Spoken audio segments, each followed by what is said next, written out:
Hello, guys. It's time to talk about one of the most boring movies ever made, Hunter Killer. Yes, this movie came out last year. It is easily one of the most boring movies ever made.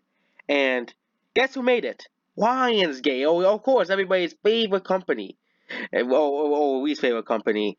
Well, Lionsgate actually did make a few good movies. They're called John Wick, but and Hunger Games, but they're also known for, and also they made Hacksaw with Zoe. So Lionsgate isn't all that bad. I imagine that they were.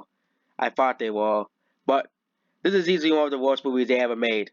One of the worst movies of 2018 has got to be Hunter Killer. Okay, I've talked about Fantastic Beasts: The Crimes of Grindelwald being boring as hell, but then there's this movie.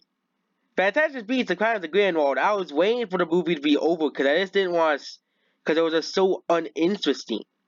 Of course, I'm not the biggest fan of Harry Potter, but it's just the plot of the Fantastic Beasts: The Crimes of Grindelwald, not the first one. The first one was pretty good. The characters and all that stuff. It was a pretty good movie, the first one. But the second one just dropped the ball. But we're not talking about Hunter. No, not no. Fantastic Beasts: The Crimes of Grindelwald. I'm only using that movie as a comparison to Hunt the Killer, a movie even more boring than Fantastic Beasts: The Crimes of Grindelwald. So the plot is basically about submarines and the ocean, and they realize that Russian people are doing bad stuff.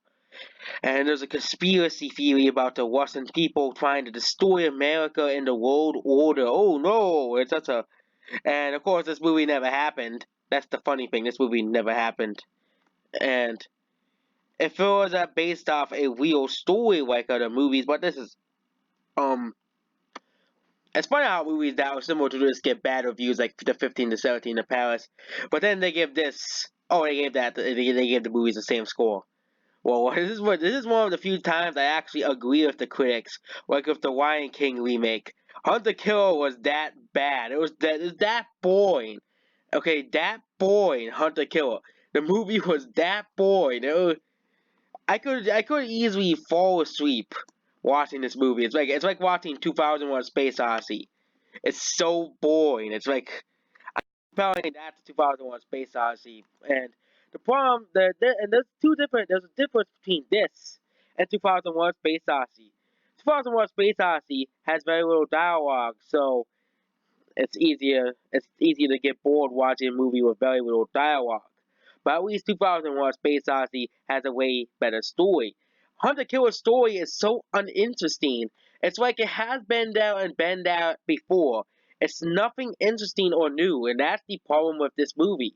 It's nothing interesting. It's the same. It's like it has been redone before in a different way because the movie is basically about trying to prevent World War. Oh, actually, the president wasn't president, so the guy got kidnapped by bad other people, and they have to stop World War III. So basically, the whole movie is basically. And so, the audience actually liked this movie, but it had the same exact score uh, as Atomic Blonde, which it's never really a good thing because Atomic Blonde is not that great of a movie. But I like movies that got lower scores than Hunter Killer and Atomic Blonde, Zero Storm, and Pixels.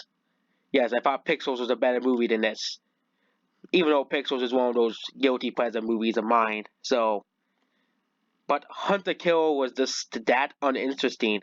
There's really nothing to talk about this movie because it's just that boring and terrible of a movie, and I wouldn't pay $14 to watch this.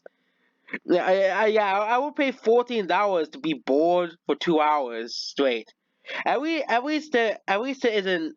It's even. I don't know what's more boring, this or Batman versus Superman. Both movies are boring, and of course, this movie wasn't as boring as The Last Jedi, because the Last Jedi is a Star Wars movie. A Star Wars movie is not supposed to be boring.